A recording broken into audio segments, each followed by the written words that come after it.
The first thing I heard was laughter, not warm laughter, not happy laughter. It was sharp, bright, and careless, the kind that slices through you without noticing you're bleeding. I was standing just outside the bridal suite when I heard my mother's voice carry down the hallway. "She's not coming," Mom said lightly. "I already told her there's no point, her sister doesn't want her there." Another voice, my father's, chuckled. "Yeah, we told her don't come home, this is her sister's day, we're not ruining it." I froze. My fingers were curled around the strap of my purse so tightly I could feel my nails biting into my palm. I had been walking toward the suite, rehearsing what I'd say, something polite, something small. I wasn't planning to make a scene, I never did. But hearing that "don't come home," like I was some stray dog that needed to be kept off the carpet, it knocked the breath out of me. My own wedding was happening in 30 minutes, and my parents were telling people I wasn't welcome. I stepped back slowly, my heels silent against the carpet. My heart was pounding so loud I was sure someone would hear it. My chest felt tight, like I was being squeezed from the inside. I pressed myself against the wall, just out of sight, as my mother continued. "She's always so sensitive," she said. "If she comes, she'll make it about her, you know how she is." My aunt laughed. "Oh, I know, always the victim." My father added, "We did her a favor, told her to stay away. Her sister deserves peace today. Peace." That word echoed in my head. I swallowed hard, my throat burning. I hadn't even known I was unwelcome until now. I took a step back, then another. My knees felt weak. My dress, simple ivory, something I'd chosen because I didn't want to stand out, felt suddenly too heavy, like it was pulling me down. I had imagined this day differently. I thought my parents would be proud. I thought they'd hug me, maybe even cry. I thought my sister would at least tolerate me for one day. I thought wrong. I turned the corner, my vision blurring, and nearly ran into my fiancé. "Hey," he said softly, smiling. "There you are, I've been looking." I must have looked like a ghost because his smile faded instantly. "What's wrong?" he asked. I opened my mouth. Nothing came out. I tried again. My voice came out thin, like it didn't belong to me. They told people I'm not welcome." He blinked. "Who?" "My parents. They said my sister doesn't want me here. They told me not to come home." His jaw tightened. "What?" "I heard them," I whispered. "I heard them laughing." I expected him to look shocked, angry, confused. Instead, his face hardened into something colder. "They said that today?" he asked. I nodded. He inhaled slowly, then exhaled through his nose. "Do you want to leave?" he asked. The question stunned me. "Leave?" I repeated. "If you don't want to be here, we can go," he said. "We can cancel. We can reschedule, we can do whatever you want." I looked past him down the hallway where my parents' voices still floated faintly. For a split second, I imagined myself walking out, getting into the car, driving away. It would be familiar. I'd been walking away my whole life. "No," I said quietly. He searched my face. I lifted my chin. My hands were shaking, but I curled them into fists. "No," I said again. "I'm not leaving." Something dangerous sparked behind his eyes. "Okay," he said. "Then what do you want to do?" I swallowed. "I want to walk in," I said. "I want them to see me." He nodded once. "Then let's do that." As we turned the corner together, the hallway seemed longer than it had a moment ago. My heart was hammering. My ears were ringing. I could already hear the music from the ceremony space.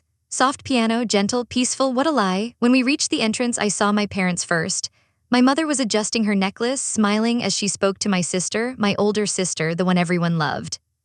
The one who had always been strong, capable, the good one.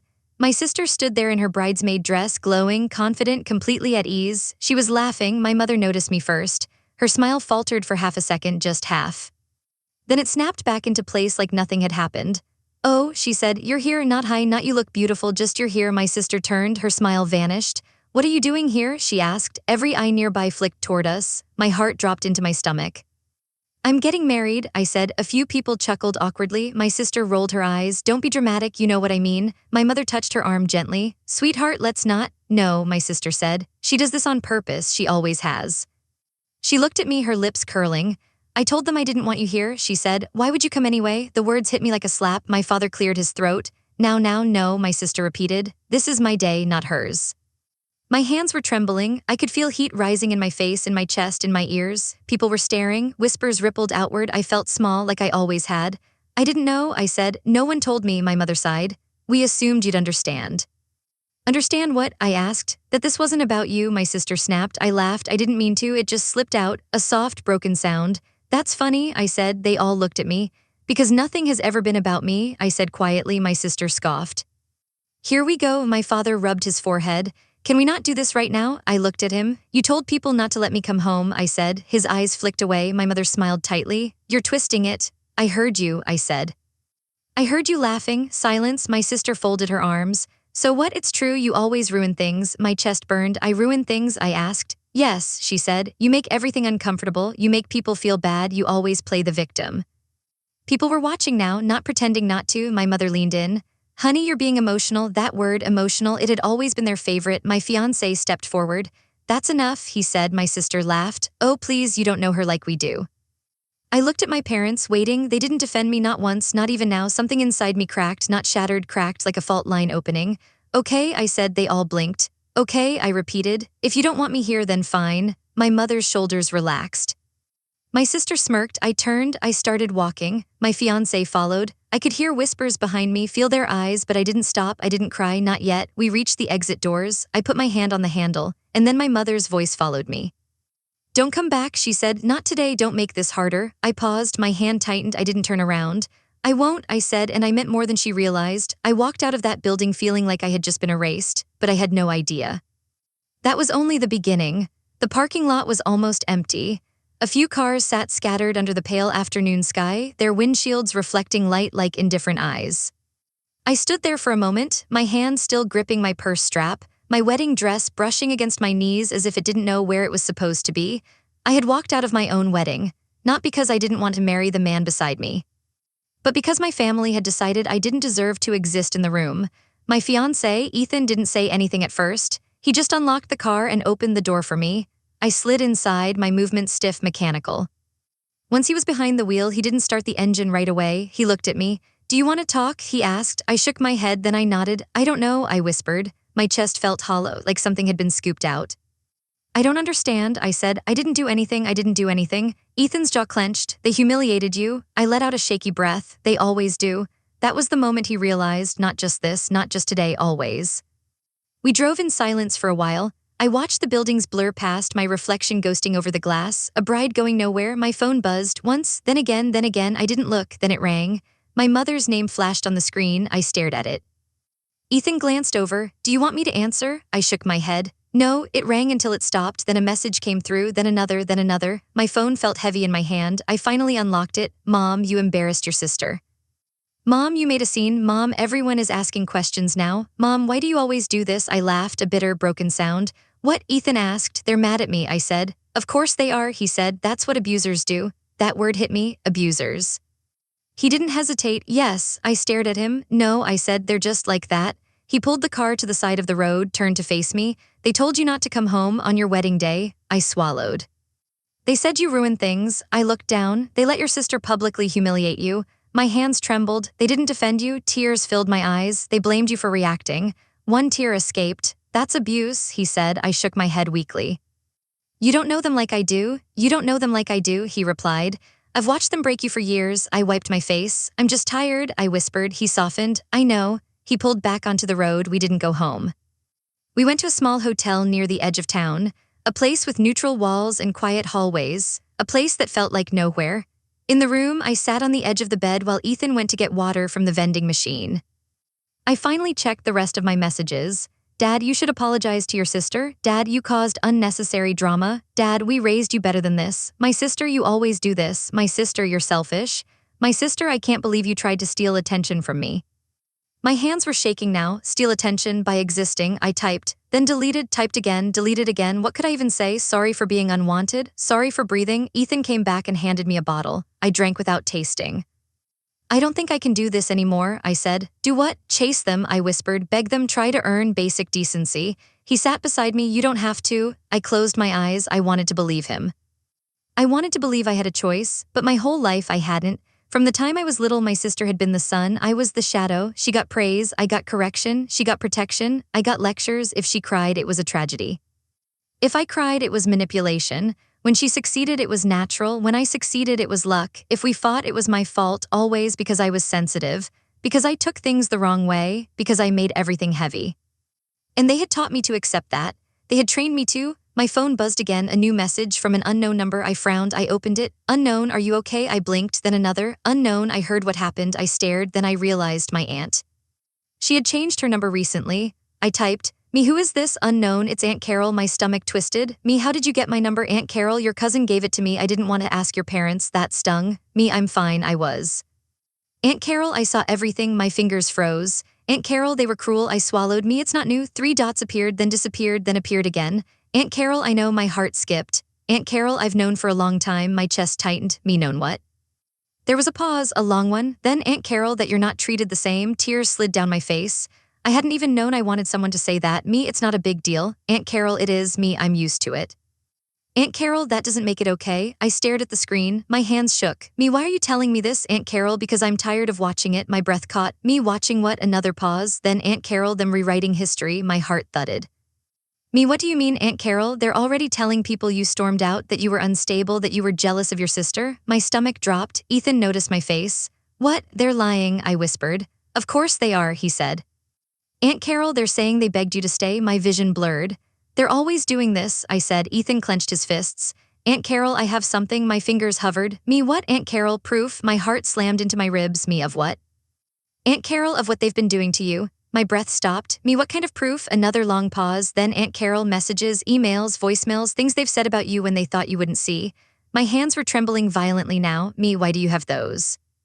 Aunt Carol, because your sister used to send them to me, laughing. My stomach twisted. Aunt Carol, she forgot I was still her aunt. I felt dizzy. Me, why are you telling me this now, Aunt Carol? Because today made me sick. Tears streamed down my face. Aunt Carol, and because you deserve the truth. My chest heaved. What truth? Ethan asked. I looked at him. She says she has proof, I whispered. Of what? I swallowed. Of everything. A chill ran through me. My phone buzzed again. Aunt Carol, if you want it, I'll send it. My fingers hovered. This was dangerous. This was a door. Once I opened it, I couldn't close it again. Me, why haven't you told me before, Aunt Carol? Because I was afraid. Me, of what, Aunt Carol? Of your parents. My blood went cold. I stared at the screen, my heart pounding. My whole life I had believed I was imagining it, that I was too sensitive, that I deserved it. But what if I was? What if there was evidence? What if everything I had swallowed had been recorded somewhere? What if they had never even tried to hide it? Ethan took my hand. Whatever it is, he said, you don't have to face it alone. I typed me send it. 3 dots appeared, disappeared, appeared again, then. My phone vibrated, a file came through, then another, audio, screenshots, emails. My heart was racing. My hands were shaking so badly I nearly dropped my phone. Aunt Carol, I'm sorry. I opened the first audio and I heard my mother's voice, laughing. She really thinks we forgot her birthday. It's better that way. I froze, my breath caught, then my sister's voice. She cries over everything, it's hilarious. Then my father, if we're hard on her, she'll toughen up or disappear. Either way, it's easier. My stomach lurched. I covered my mouth, tears streamed down my face. Ethan stared at me. What is it? He asked. I played it again and again and again, years of it, years of them talking about me, mocking me, strategizing, blaming, laughing. I curled into myself, sobbing. I had not imagined it, I had not exaggerated it, I had not deserved it. They knew, they had always known, and they had done it anyway. I pressed my face into my hands. I wasn't crazy, I whispered. Ethan wrapped his arms around me.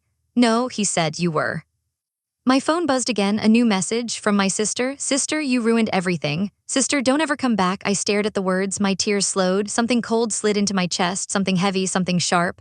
I wiped my face, I looked at Ethan. They think I'm gone, I said. He frowned. What? They think they erased me, I said. I looked down at my phone, at the proof, at the years of cruelty, at the lies they were already spreading, at the story they were telling. I inhaled slowly.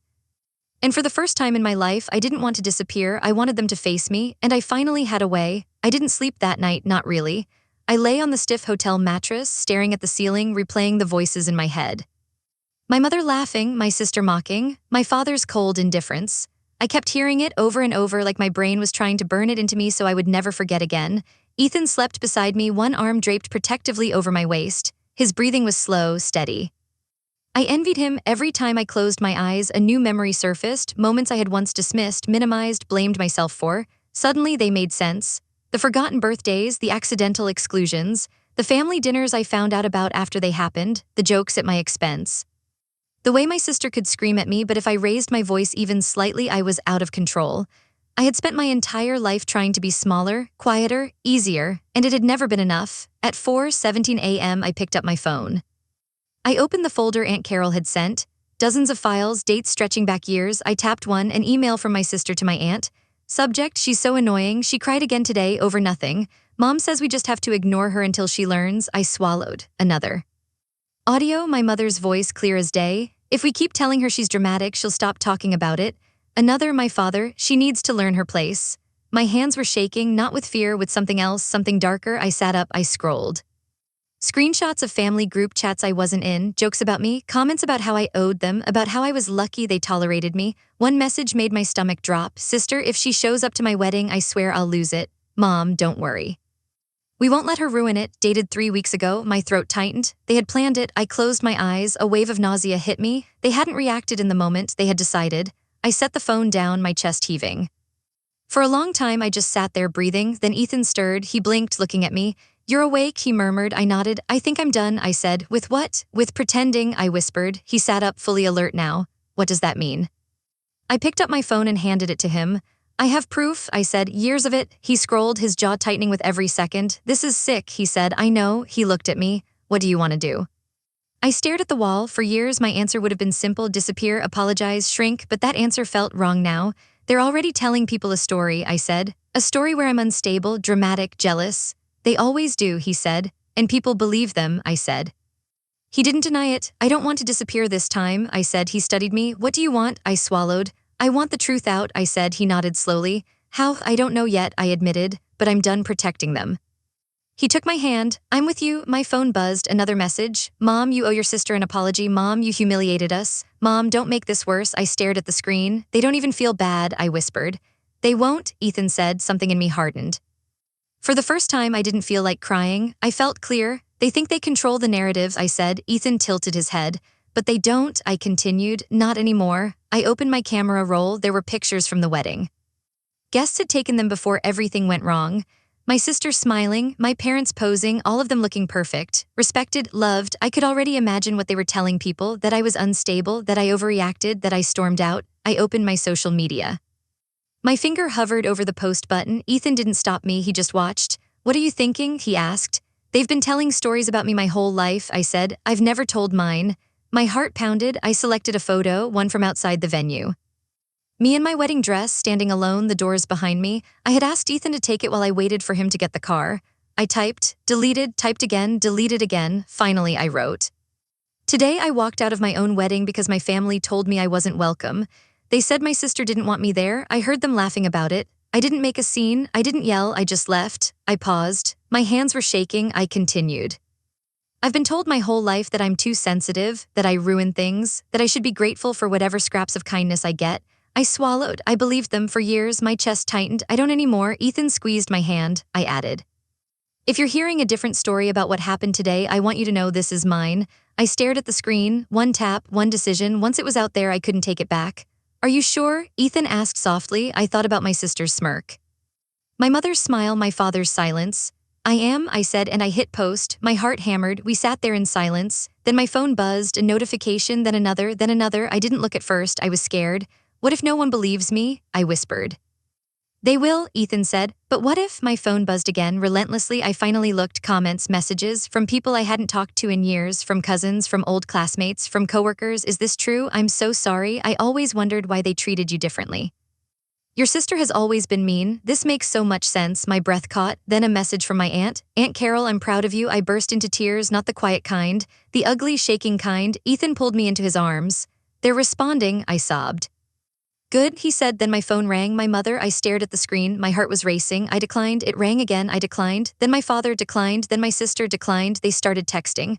Mom, what did you do? Mom, take that down. Mom, you're humiliating us. Sister, are you insane? Sister, delete that right now. Sister, you're ruining my reputation. I stared at the messages. My chest felt tight, but not weak, not anymore. They're scared, I whispered. They should be, Ethan said. Mom, we were just joking. Mom, you're twisting things. Mom, you always do this. I laughed, actually laughed. I have proof, I said. Ethan looked at me. What are you going to do with it? I swallowed. Not yet, I said, but I will. The messages kept coming, angrier, more desperate. Sister, you're lying. Sister, nobody will believe you. Sister, you're nothing without us. That one stuck. I stared at it. My whole life I had believed it. Now I typed me, then you shouldn't be afraid. 3 dots appeared, then disappeared. No response. My phone buzzed again, a new comment on my post.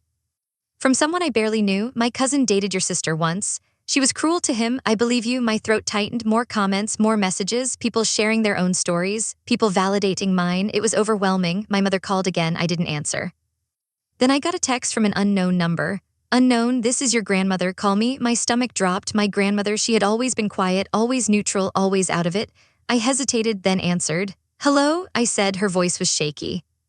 I saw your post, she said. I braced myself. I didn't know, she whispered. My throat tightened. Know what? How bad it was, she said. I closed my eyes. They never told me, she continued. They said you were difficult. My chest hurt. They always do, I said. There was a long pause. I want to talk, she said. In person, my heart thudded. When? Tomorrow, she said. Come to my house. I hesitated. I don't want trouble, she added. Something in her voice was different. I just want the truth, I swallowed.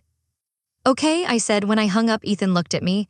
That sounded serious, he said. It was, I whispered. Good serious or bad serious? I don't know, I said, but deep down I felt it. Something was shifting. The story they'd told about me for years was cracking.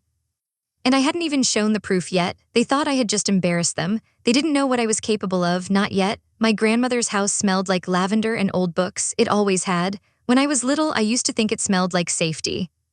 Like a place where time moved slower, where people listened. But as I grew older, I'd stopped coming, not because I didn't want to, because I was told not to. She's tired, my mother would say. She doesn't like drama, my father would add. She doesn't need your problems, my sister would smile. I believed them. Now, standing on her porch, my heart pounding, I wondered how many lies had been told in this place too. Ethan squeezed my hand. You ready? I nodded. I was, but I went anyway. My grandmother opened the door herself. She looked smaller than I remembered, thinner, but her eyes were sharp. When she saw me, her face softened. Oh, sweetheart, she whispered. And then she hugged me, a real hug, not stiff, not polite, tight. I froze for half a second. Then I broke. I clung to her, sobbing into her shoulder like I was 5 again. She held me, not letting go. I'm so sorry, she whispered. That made me cry harder. She led us inside, insisting Ethan come too. We sat at the kitchen table. She made tea. Her hands shook as she poured. You don't have to say anything, she said gently. I'll start. I nodded, wiping my face. I saw your post, she said. Then I called your mother. My stomach tightened. She screamed at me, my grandmother said quietly. I blinked. She said you were lying, that you were unstable, that you were trying to ruin your sister. My hands clenched. And I realized, she continued, that those were the same words she's used about you since you were a child. My breath hitched. I should have questioned it sooner, she said, but I didn't. She looked at me. I believed them. Something inside me cracked again, not like before. This time it was grief. I was wrong, she said, and I'm sorry. I swallowed. I don't even know what to say, I whispered. You don't have to, she said. Just tell me the truth. So I did. I told her about the wedding, the hallway, the laughter, the words, don't come home. I told her about the recordings, the screenshots, the years. Her face drained of color. They said that? She whispered. I nodded. She shook her head slowly. My God, Ethan handed her my phone. She listened. She read. She stared. Tears slipped down her cheeks. They were mocking you, she whispered. All this time, I nodded. They said it was to toughen me up, I said, to make me easier. She looked at me. You were already kind, she said. They just wanted control. That word, control, it made sense. I hadn't been unwanted. I had been inconvenient. I had been the one who noticed, the one who felt, the one who remembered. My grandmother straightened. Your parents have been telling me for years that you don't visit because you don't care, she said. My heart dropped. They said you were cold, ungrateful, distant. I stared. They told me you were busy, I whispered, that you didn't want me around. She closed her eyes. Oh, sweetheart, we sat there in silence. Then she opened her eyes. I have something too, she said. My heart skipped. What? She stood slowly and walked down the hall. Came back with a small box. She placed it on the table. Inside were letters, dozens of them. All addressed to you, she said. My breath caught. I tried sending them, she said, but they kept coming back. I frowned. Coming back, she nodded. They told me your address had changed, that you were moving around a lot, that you were unstable. My hands shook. They never gave me your real address, she said. They said you didn't want to hear from me. I picked up a letter. My name was written in her shaky handwriting. Dated years ago, I opened it. I miss you. I wish you'd visit. I don't know why you stopped coming. I hope you're okay. Tears blurred the words. They isolated you, Ethan said quietly. My grandmother nodded. They controlled the story, she said. I looked at the stack. They had cut me off from everyone on purpose. I felt dizzy. They didn't just humiliate me, I whispered. They erased me. My grandmother took my hands. They tried, she said, but they failed. I laughed weakly. I don't feel like it. She looked at me serious. You exposed them, she said, with one post. My phone buzzed. I glanced. A message from my father. Dad, this has gone too far. Dad, you're tearing the family apart. Dad, if you don't delete that post, we're done. I stared at it for a long moment. Then I showed it to my grandmother. Her face hardened. They always threaten you with abandonment, she said. I nodded. That's their favorite, Ethan added. My grandmother straightened. Let me talk to them, she said. My heart jumped. No, I said, they'll twist it. They can try, she said, but not with me. She picked up her phone. She called my mother, put it on speaker. My heart pounded. My mother answered instantly. What? She snapped. Lower your voice, my grandmother said. There was a pause. Mom, yes, she said. Your mother, the one you've been lying to? Silence. Then what are you talking about? I saw the recordings, my grandmother said, my breath caught. What recordings? My mother asked. Don't insult me, my grandmother replied. A pause, then my mother laughed. Oh, that she's twisting everything. Is she? My grandmother said. Then she played one. My mother's voice filled the kitchen. If we keep telling her she's dramatic, she'll stop talking about it. Silence. Then that's out of context, my mother said. My grandmother's jaw clenched. I raised you better than this, she said. Mom scoffed. Oh, please. I said, my grandmother repeated. I raised you better. Mom laughed again. She's always been like this, you know that. Don't you dare, my grandmother snapped. My heart skipped. You have hurt that child for years, she said, and you have blamed her for bleeding. Silence. Then my sister's voice cut in. She's manipulating you too, she said. My stomach twisted. I have seen everything, my grandmother said. Every message, every recording, my sister laughed. She always records things, she's paranoid. My grandmother's voice shook. No, she said, you recorded them, you sent them, and you laughed. Silence. Then Mom, you don't understand, my mother said. She's always been difficult. Stop, my grandmother said. Stop rewriting reality, my father finally spoke. This is unnecessary, he said. We've always done what's best. For who? My grandmother demanded. No one answered. You told her not to come home, she said. Silence. You humiliated her, she said. Silence. You isolated her, she said. Silence. You blamed her, she said. Then my sister scoffed. She should be grateful we even included her. That was it. My grandmother's voice went cold. She is no longer your scapegoat, she said. There was a pause. What does that mean? My mother asked. It means, she said, that if you don't tell the truth about what you did, I will. My heart slammed into my ribs. What? My mother snapped. I have messages, my grandmother said, letters, witnesses, and now recordings. You wouldn't, my sister said. I would, she replied. My mother laughed nervously. You're being dramatic. No, my grandmother said. I'm being done. Silence. Then my father spoke. Mom, you're overreacting. I buried my husband, she said. I outlived my friends. I raised 3 children. I am not overreacting. I stared at her. I had never seen her like this. You will not threaten her again, she said. Silence. You will not rewrite her story. Silence. And you will not come near her wedding again unless she invites you. My heart thudded. You can't do that, my mother said. I can, my grandmother replied, and I will. The line went dead. I sat there stunned. Ethan squeezed my hand. My grandmother turned to me. They will try to spin this, she said, but they're losing control. I swallowed. What happens now? She looked at me. Now, she said, we tell the truth. My phone buzzed, a message from my sister. Sister, you're dead to us. I stared at it for a long moment. Then I typed me, then stopped texting me and blocked her. My heart was racing. My chest felt tight. But I wasn't shrinking. I was standing, and for the first time I realized something. They were afraid, not of me, of what I had, the truth, and I wasn't done, not even close. The backlash didn't come all at once. It trickled, then flooded, then roared. The morning after I blocked my sister, I woke up to 312 notifications. Most were from strangers, some were supportive, some were confused, some were cruel. But the ones that made my stomach drop were the familiar names. Aunt Karen, why are you airing family business online? Cousin Leela, this feels extreme. They're your parents. Uncle Rob, you've always been sensitive. Maybe you misunderstood. I stared at my phone, my heart pounding. Sensitive, misunderstood, always the same words. Ethan watched me from the doorway. They're starting. I nodded. They're choosing sides, he said. I swallowed. I didn't ask them to. No, he said, but your parents will. As if summoned, my phone buzzed again. Unknown number. I didn't answer. It rang again, then a voicemail appeared. I played it, my mother's voice, soft, tearful, performative. I don't know why you're doing this, she said, but you're breaking my heart. I carried you for 9 months. I loved you. I sacrificed everything for you, and now you're trying to destroy us. I closed my eyes. I hope you're happy, she whispered. Then the call ended. Ethan exhaled slowly. She's good, he said. I nodded. She always was. An hour later, my father posted, not tagging me, just vague enough. Some people confuse attention with truth. Pray for them. Hundreds of likes, comments poured in. Stay strong. We know the real you. Some kids are just ungrateful. I felt sick. They were controlling the narrative again, but this time I had proof. My grandmother called me that afternoon. They've been calling everyone, she said. I closed my eyes. They're telling people you're unstable, she continued, that you're spiraling. That you're making things up. I laughed weakly. Of course they are. They asked me to publicly defend them, she said. My heart jumped. What did you say? I said no. I exhaled. They were not happy, she added. I smiled faintly. Good, she paused. They're scared, she said. I nodded. I know. Then she said something that made my breath hitch. They're planning something. My stomach dropped. What do you mean? They asked me for your wedding details, she said. I froze. Why? They said they wanted to clear the air. I laughed bitterly. That's not how they clear the air. No, she said, that's how they poison it. A cold dread crept into my chest. I don't want them there, I whispered. Then they won't be, she said. I swallowed. They're going to show up, I said. They always do. They will not, she replied. I wasn't convinced. 2 days later, my cousin Leela messaged me. Leela, I don't know what to believe. Me, then listen. I sent her one clip, just one, the laughter, the mocking. The word drama tossed like a weapon. She didn't reply for a long time. Then Leela, I'm so sorry. Then Leela, I had no idea. I stared at the screen, one person, just one, but it mattered. That night I posted again, not angry, not dramatic. Just factual. I explained the pattern, the isolation, the rewriting, the way I'd been told not to visit relatives, the letters my grandmother had tried to send, the returned mail. I posted pictures, dates, envelopes, handwriting, receipts, and I wrote, this is what manipulation looks like when it's quiet. The post exploded, not viral, but heavy. People began sharing their own stories, daughters, sons, scapegoats, invisible children. I read them all and cried. For the first time, I didn't feel alone.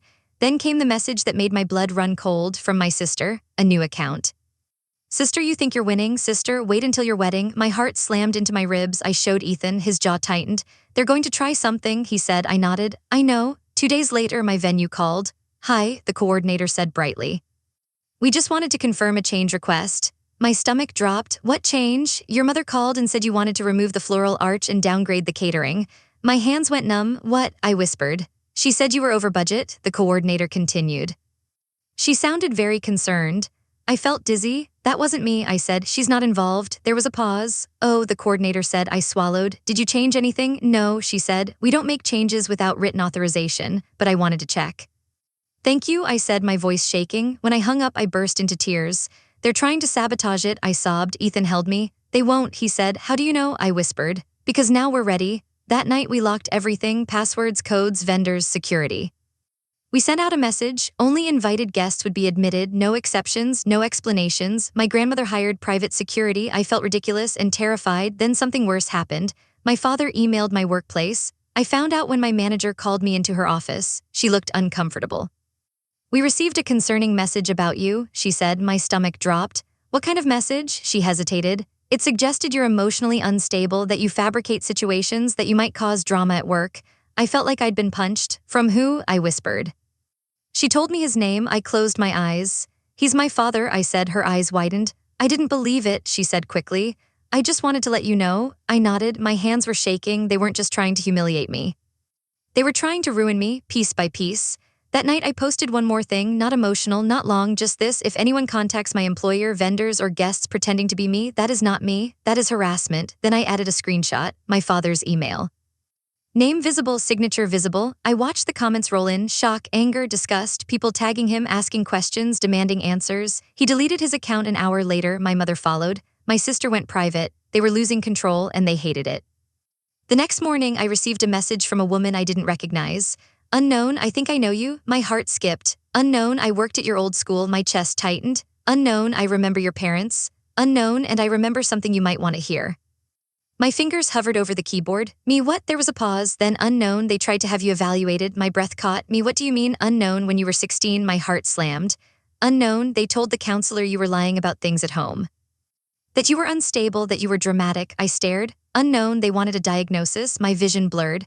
Unknown, they wanted proof that you were the problem. My hands shook. Me, did they get it? Unknown, no, I exhaled. Unknown, because you were. Tears streamed down my face. Unknown, but I always wondered if you knew. I typed with trembling fingers. Me, I didn't. I sat there shaking. They had tried to label me, to medicalize my pain, to erase my credibility. I showed Ethan. His face went pale. They tried to institutionalize you, he said. No, I whispered. They tried to invalidate me. There was a difference and it was worse. My phone buzzed again from my grandmother. They're panicking, she said. What now? They've contacted a lawyer, she said. My heart jumped. For what? To silence you. My chest tightened. Can they? No, she said, but they can try. I leaned back exhausted. I'm so tired, I whispered. I know, she said, but you're almost there. There where? Where they can't touch you anymore. I stared at the ceiling. My wedding was in 5 days. 5, and I knew they weren't done. Not yet. They were going to make one final move, something big, something public, something cruel, and I was going to have to face it. Head on. 3 days before my wedding, the first article appeared. I didn't even find it myself. A friend sent it, no message, just a link. My stomach twisted before I even opened it. The headline was vague but poisonous. Local woman accused of smearing family with false claims. I stared at the words, my hands shaking. Then I clicked. The article was short, sloppy, but dangerous. It described a young bride who had been publicly defaming her parents online. It quoted anonymous sources, family members, who claimed I had a history of emotional instability, attention-seeking behavior, and fabricated memories. There was no name, but there didn't need to be. They included a blurred screenshot of one of my posts. Anyone who knew me would recognize it. Anyone, I felt like I couldn't breathe. They were trying to turn public sympathy into public doubt. Ethan came into the room and saw my face. What happened? I handed him my phone. He read slowly, carefully, then his jaw clenched. They went to the press. I nodded. They're trying to discredit you, he said. I know. They're scared, he added. I know, I repeated, but knowing didn't make it hurt less. Within an hour, people started messaging me. Some supportive, some confused, some accusatory. Is this about you? Why would you do this to your parents? Are you okay mentally? Mentally? That word again. I sat on the edge of the bed, staring at my hands. They're gaslighting me through the internet, I whispered. Ethan knelt in front of me. Look at me, he said. I did. You are not crazy, he said. You are not lying. You are not dramatic. Tears slid down my face. They're trying to make me doubt myself, I whispered. I won't let them, he said. Neither would I, not anymore. I took a deep breath. Then I opened my laptop. If they wanted to go public, so could I. I didn't post immediately. I gathered screenshots, dates, messages, voicemails, witness statements. I contacted the woman who had messaged me about the school counselor. She agreed to write a signed statement. My grandmother did too, so did two of my cousins. I didn't embellish, I didn't editorialize, I didn't rant. I simply laid it out, chronologically, coldly, clearly, and I titled it. This is what they did. When I posted it, my hands were shaking. But my voice, my written voice, was calm. I explained the article, the timing, the pattern, then I shared the evidence. The voicemail of my mother crying theatrically, the email from my father to my workplace. The messages from my sister, the school counselor's account, my grandmother's testimony. I didn't accuse, I demonstrated. Then I wrote, if I wanted attention, I would have done this years ago. I stayed silent to protect them. This is what silence cost me, and I hit post. I turned off my phone. I didn't watch. I couldn't. Ethan made me tea, held my hands. We sat in silence for 2 hours. Then my phone started vibrating. Relentlessly, I didn't pick it up. Then my grandmother called. I answered. Her voice was shaking. They're losing, she said. What do you mean? People are asking questions, she said. Real ones, I swallowed. The article's comment section is turning, she continued. Your parents' friends are calling them. My heart pounded. My sister deleted her Instagram, she added. I exhaled slowly. Then my phone buzzed. Message from Leela. Leela, oh my God, Leela, I had no idea. Leela, I'm so sorry. Leela, I believe you. I stared, then another, then another, then another. People who had doubted me, now apologizing. The article was being reposted, this time with context. Screenshots, receipts, people were dissecting it. Calling it out, exposing its bias. Then something unexpected happened. The journalist emailed me, subject, right of reply. I laughed out loud. They want to hear my side now, I said. Ethan smiled grimly. Too late. I didn't reply, I didn't need to. The story had already shifted. That night my mother called from a blocked number. I knew it was her the moment I heard her breathing. Please, she said, just listen. I said nothing. You're ruining us, she sobbed. Do you have any idea what people are saying? I closed my eyes. You did this, she said. No, I replied. You did. We were protecting you, she cried. From what? I asked. From yourself, she said. There it was, the lie that had carried them for decades. I hung up. She called again. I didn't answer. My father emailed. Threatening legal action, defamation, slander. I forwarded it to my lawyer. My sister sent a message through a friend. She said I was evil, that I was destroying the family, that I'd regret this. I didn't respond. I didn't need to. They were unraveling, and they were desperate. The next morning, I woke up to a message that made my blood run cold. Unknown, they're coming to your wedding. My heart slammed. Me, who is this? Unknown, someone who doesn't want you blindsided. I felt dizzy. Me, how do you know? Unknown, your sister bragged about it. My hands shook. Me, what did she say? Unknown, that she's going to expose you in front of everyone. My chest tightened. I felt sick. They're going to try to humiliate me, I whispered. Ethan nodded. They won't succeed, he said. How do you know? I asked. Because we're ready, he said. I didn't sleep that night. I stared at the ceiling, every memory replayed, every accusation, every moment I'd been silenced. I wasn't afraid of them anymore, but I was afraid of what they were capable of. They'd already tried to destroy my reputation, my job. My sanity, what else would they do? The morning of the rehearsal dinner, I got another message from my sister, a burner account. Sister, you should cancel. My heart raced. Me, why? Sister, because everyone's going to find out who you really are. I stared at the screen. Then I typed, me, they already have. I blocked her. I exhaled. Slowly, I looked at my reflection. I looked tired, but I looked strong. For the first time in my life, I wasn't shrinking. I was standing. My grandmother hugged me that afternoon. They always underestimated you, she whispered. I nodded. They thought you'd break, she said. I smiled faintly. They taught me how not to. She pulled back and looked at me. They're coming, she said, but they won't be allowed in. I swallowed. Security is briefed, she continued. They have photos, names, instructions. I nodded. What if they make a scene outside? I asked. They will, she said. My heart skipped. And if they do, I whispered. She squeezed my hands. Then the world will finally see them. I took a deep breath. I wasn't running. I wasn't hiding. I wasn't apologizing. I was getting married, and they were about to lose the last place they could control me. They thought my wedding would be my breaking point. They were wrong. It was going to be my reckoning. The morning of my wedding arrived with a strange stillness. No chaos, no screaming, no panic, just quiet.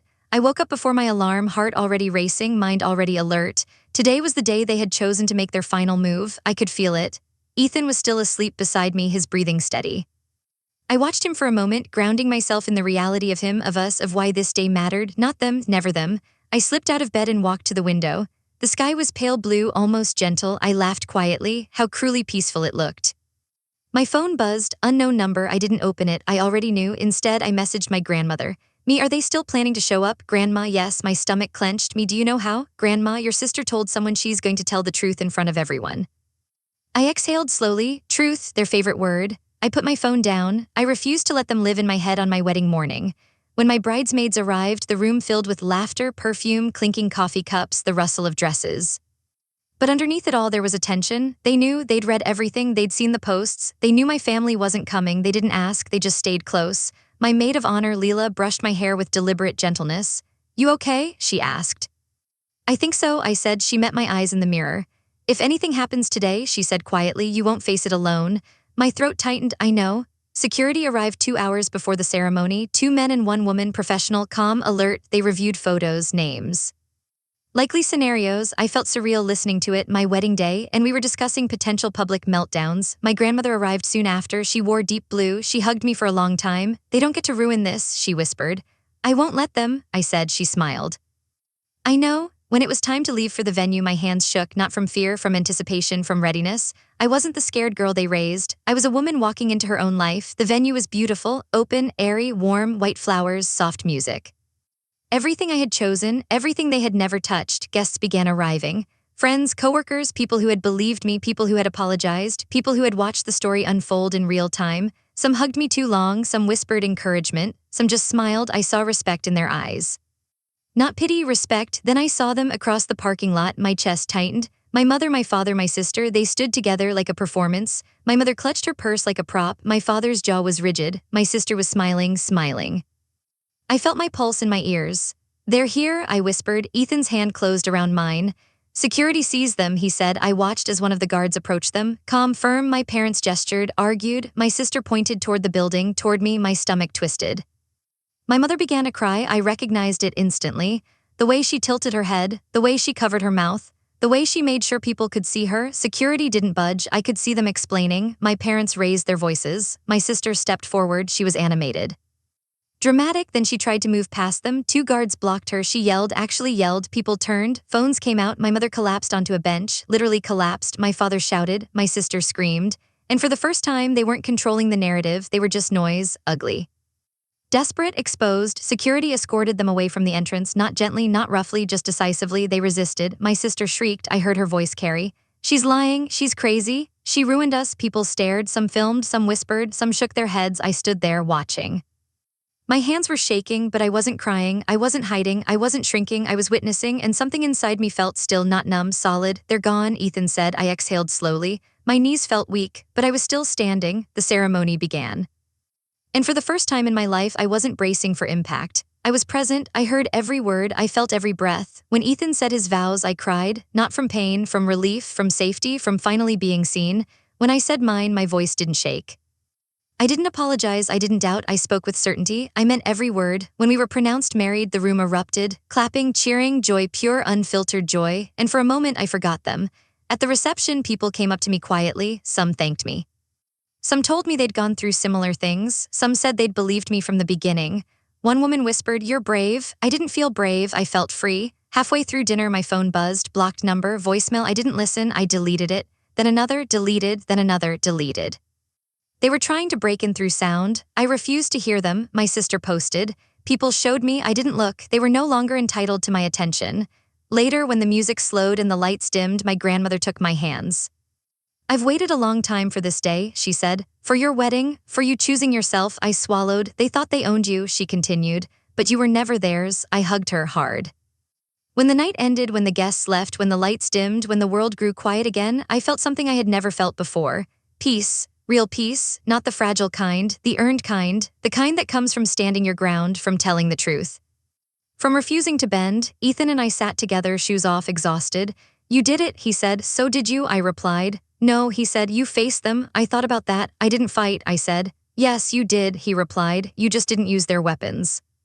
That night I slept without nightmares, for the first time in years, but they weren't done, I knew that, and I was right. The next morning my lawyer called. They're filing a civil suit, she said. I laughed out loud. Of course they are, I replied. They're claiming emotional distress, reputational harm, and defamation.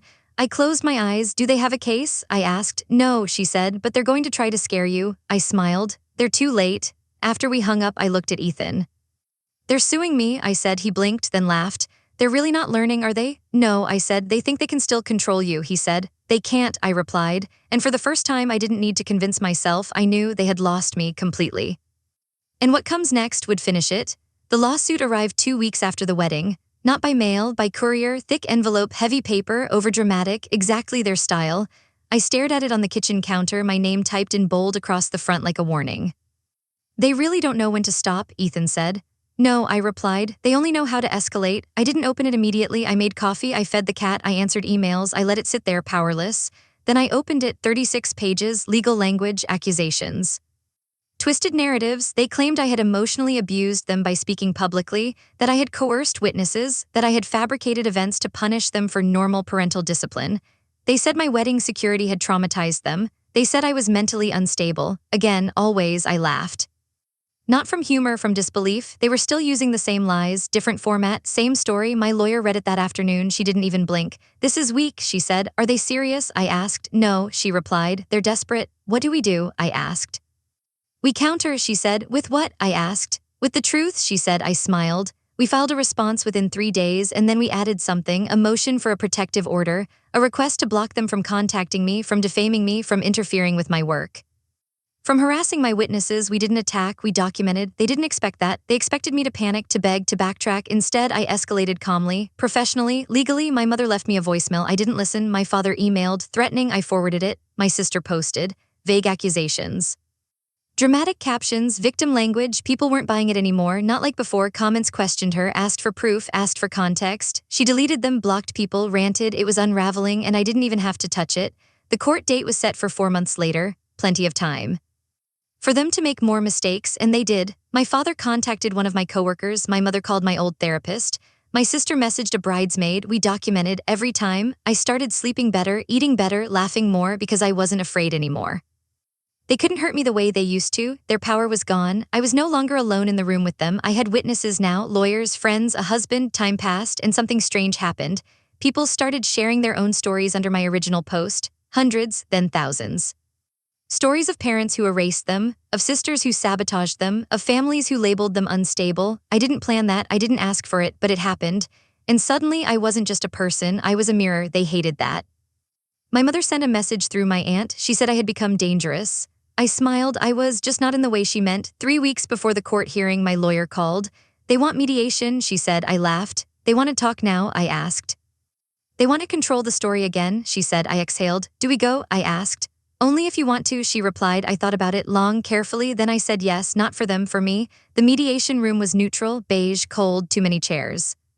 They arrived together. My mother looked smaller, my father looked older, my sister looked angry, not hurt. Angry, I felt nothing, not rage, not fear, nothing. They sat across from me like strangers because they were. The mediator spoke. Rules, boundaries, goals. Then my mother spoke. She cried, of course.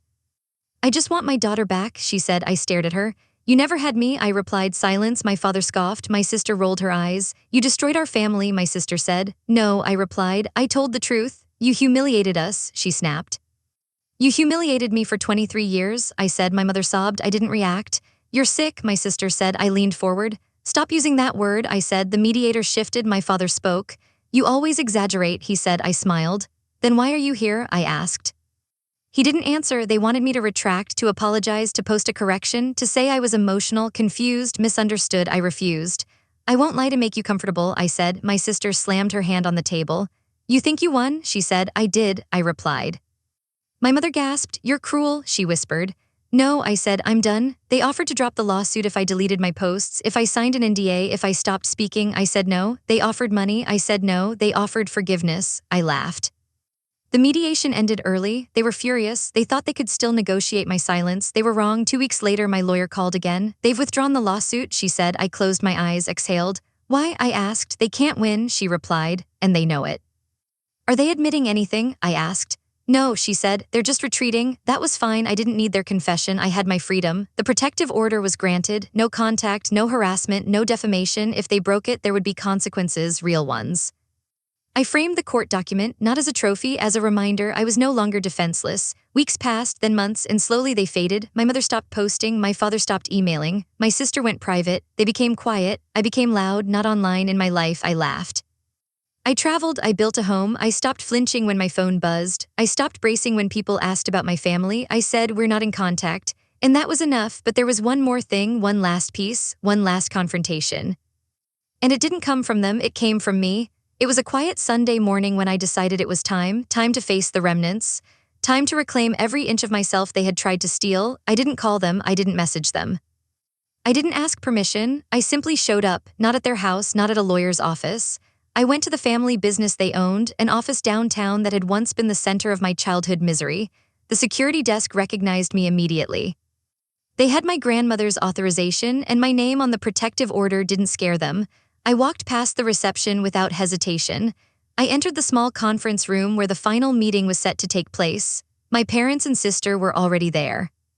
The shock on their faces was deliciously quiet. They looked fragile, like a thin layer of ice over a pond that could crack at any moment. I didn't speak immediately. I let them sit in the tension I had carried for years, then I began. Do you understand why I'm here? I asked calmly. My mother's eyes watered. My father looked like he wanted to leave. My sister's lips curled into a sneer that betrayed anxiety. You've taken everything you could, I continued. My childhood, my confidence, my reputation, my dignity. They shifted uncomfortably. My sister's foot tapped on the floor. My father's hands clenched into fists. My mother's fingers twisted together nervously. I have proof of every lie, every manipulation, every smear you've orchestrated against me, every attempt to control me, to silence me, to humiliate me. Every single one of your moves has been documented and countered. They said nothing, they couldn't. I am not here to beg for apologies, I said. I am not here to explain myself or negotiate. I am here to make one thing clear, you have no power over me anymore. I leaned forward, the energy in the room shifted. This is not a request, I said softly, deliberately. It is a statement, I am living my life, I am thriving, I am happy. And you are irrelevant. My sister opened her mouth to retort, but my grandmother's voice cut through from the doorway. She will not engage with your theatrics, Grandma said, I scolded. You have lost your right to her attention, she is protected legally and morally. My parents froze. Their mouths opened and closed like fish out of water. I stood, feeling the weight of every year of humiliation and restraint lift from me in that instant. You thought my wedding would break me, I said, locking eyes with my sister. You thought public opinion, gossip, and lies could bend me. They didn't, they won't. I could see her veins pulsing in her neck. I could hear the quiet clattering of my father's pride shattering. And now, I said, I am taking the final step.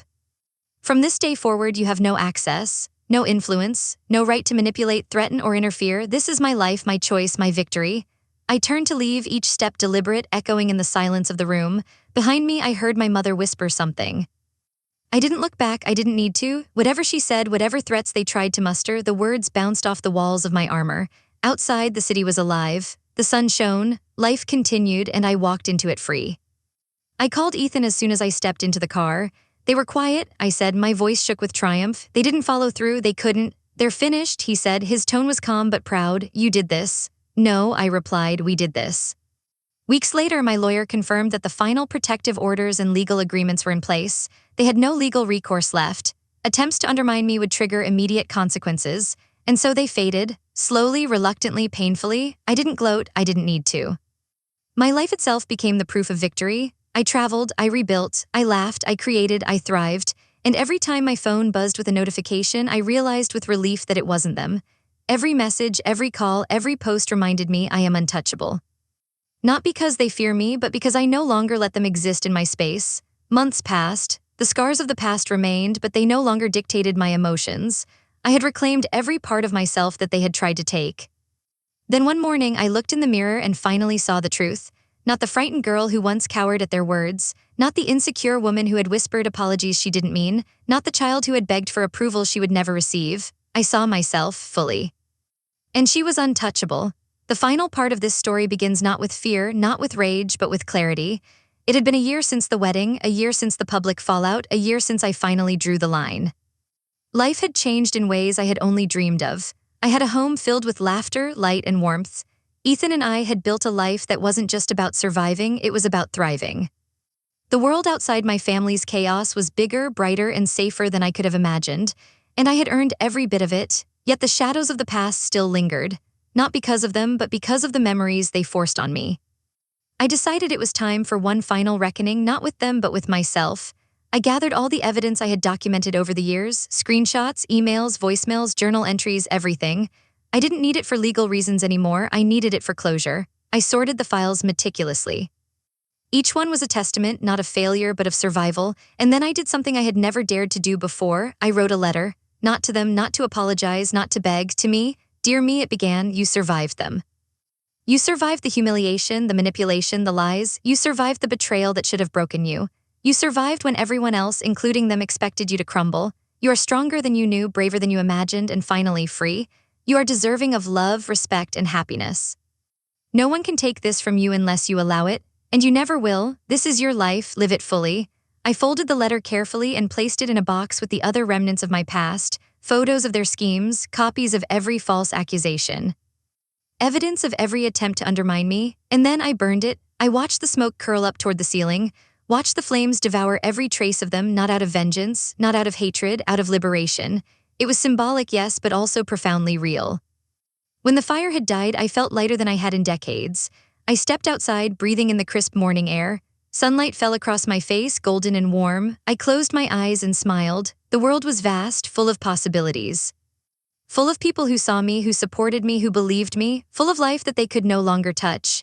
Weeks turned into months. My family tried silently to insert themselves back into my life. A vague message here, an attempted contact there. I ignored it. Not out of cruelty, but because boundaries once drawn and enforced are not meant to be crossed. Every attempt they made only reminded me of how far I had come, of the power I had reclaimed. And then one day I received a message from my sister. Short, simple. I see you now. I didn't respond, because I didn't need to, because seeing me wasn't the same as controlling me, because I had already won, I had survived, I had thrived, I had created a life they could never touch, and the most beautiful part, I wasn't just free from them, I was free for me. I had finally broken the cycle, no more fear, no more manipulation, no more lies, just truth, just peace, just me. And as I held Ethan's hand and watched the sunrise, I finally understood what real victory felt like. Not vengeance, not retaliation, not cruelty, justice, closure, empowerment, the kind that makes you untouchable, unshakable, unstoppable. And in that moment, I knew without question that I would never, ever allow anyone to make me feel small again because I had faced the worst. I had survived it all.